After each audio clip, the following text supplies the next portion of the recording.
বলছি যে বাটি আনছে, এটাতে ভাত যথেষ্ট হবে না একজনের? ইনশাল্লাহ, কি বলেন, 100%।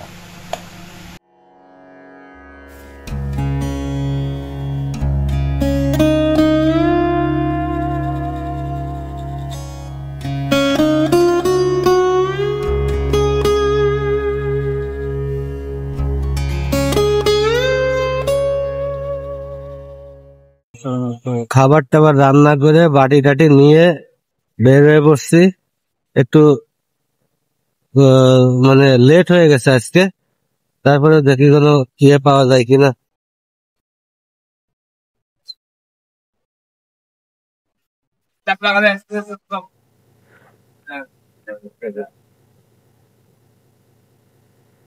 ভাই খাইছেন দুপুরবেলা? এখন ব্যাপার হচ্ছে আমি ওই যে একটু রান্না বাড়া করি প্রতি ছুটির দিন, বুঝছেন? তো নিজের জন্য করি, ভাবি যে আপনাদের দু একজনের জন্য একটু করি, তা খাবেন আমার খাবার? উপকার হয় যদি আপনারা খাওয়ান জানি দুপুরবেলা। না, এই যে দুপুর বেলায় করি, রান্না করি আর কি, ছুটির দিনে নিজের জন্য একটু রান্না করি, ভাবি যে একা একা খাই আর কি করবো। হ্যাঁ, জল হালকা করে পড়ে গেছে, আলহামদুলিল্লাহ। বেশি বড় নাই, ঠিক আছে, খাইয়ে নিন নাকি? হ্যাঁ, অবশ্যই। আরে খাওয়ার জিনিস আমি যত যাই হোক কোন জায়গায় গাড়ি রেখে আগে খাইনি। ভ্যানে গাড়িতে পানি আছে? হ্যাপ কম না, পানি পরে নিয়ে নিব। হ্যাপ কম আপনাদের অটোর জন্য তো এখন হাতের অবস্থা ভালো না। হাতে কি হয়েছে রে? কি অবস্থা এটা হয়েছে হ্যান্ডেল ধরে ধরে। আচ্ছা, আপনি এক কাজ করতে পারেন, হ্যান্ড গ্লাভস পরতে পারেন। করছিলাম, ওদিকে সমস্যা হয় আমার। সমস্যা হয় না? ধরতে ঝামেলা, ব্রেক ধরতে, তাই না মামা? ঠিক আছে মামা, ঠিক আছে মামা, শুই দাও। একটা পায়ে খেলা দেখে দেন, সমস্যা নেই। না না না, আমার টার্গেট তো ওইটাই, কারণ কষ্ট যে করে আর কি। ঠিক আছে, চলতেছে। প্রতি শুক্রবারে দোয়া করেন যাতে প্রতি শনিবারে আর কি ছুটি থাকে, তো জি জি, ওই দিন চেষ্টা করি আর কি। ইনশাআল্লাহ আপনার বিষয়ে করলেন।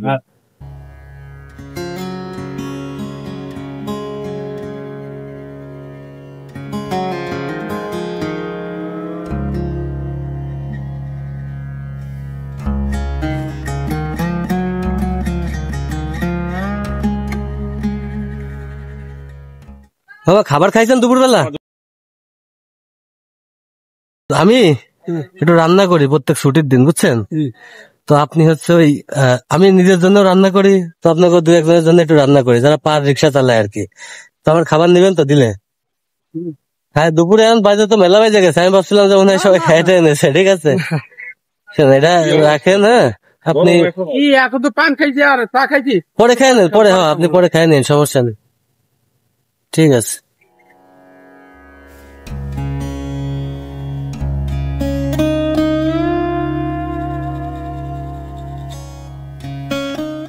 ঠিক আছে মামা, তাহলে যাই আমরা।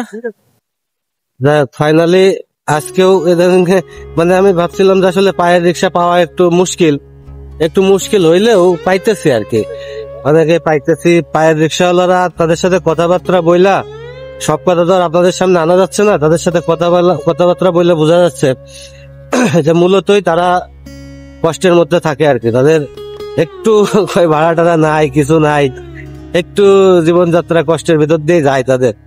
তো যাই হোক, ফাইনালি পাইছি দুইজন। তারাও দুপুরে খায় নাই, যদিও এখন প্রায় 2:30 বেজে গেছে, 2:30টার সময় দুপুরে খায় নাই। তার মানে আপনারা বুঝতে হবে যে তাদের আসলে খাওয়ার মতো খুব একটা অ্যাবিলিটি নাই আর। তো যাই হোক দিলাম। তারা ওই যে উনি বললো যে চা খাইছি, তো মানে ওনার টার্গেট যে চা খেয়ে যতক্ষণ থাকা যায়। 2:30 বেজে গেছে, আর এক কাপ চা খাইলে ওনার দিন চলে যাবে। তো যাই হোক, ফাইনালি দুইজন পাইলাম। তাদেরকে কিছুটা হইলেও ওই যে বললাম না, এক ওয়াক্তের খাবার দিতে পাইরা নিজেরও একটু ভালোই লাগতেছে, এই আর কি। তো আপনারা দোয়া করবেন, সাথে থাকবেন, যাতে এরকম মানে এই কাজটা আমি চালাই যাইতে পারি আর কি, দীর্ঘদিন চালাই যাইতে পারি। আস্তে আস্তে যাতে আরো 2 জন থেকে 10 জন 20 জন, মানে আস্তে আস্তে যাতে বড় পরিসরে করতে পারি। মনে করেন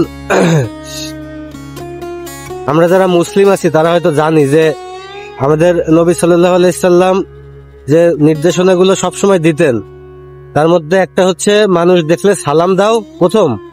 প্রথম হচ্ছে সালাম দেওয়া, মানে আপনি মানুষ দেখলে আপনাকে সালাম দিতে হবে, সে মুসলিম হোক বা অমুসলিম হোক, যাই হোক আপনাকে সালাম দেওয়া উচিত। আর দ্বিতীয় হচ্ছে মানুষকে অভুক্ত যারা আছে বা যারা একটু সুবিধা কম তাদেরকে খাবার দেওয়া, এটা আমাদের নবীজি সাল্লাল্লাহু আলাইহি সাল্লাম নিজের মুখে বলছেন। তো সুতরাং আপনি যদি একজনকেও খাবার দিতে পারেন, সেটাও আপনার নবীর একটা কথার উপরে মান্য করা হবে, এই আর কি। তো সবাই দোয়া করবেন, সবাই ভালো থাকবেন। আসসালামু আলাইকুম।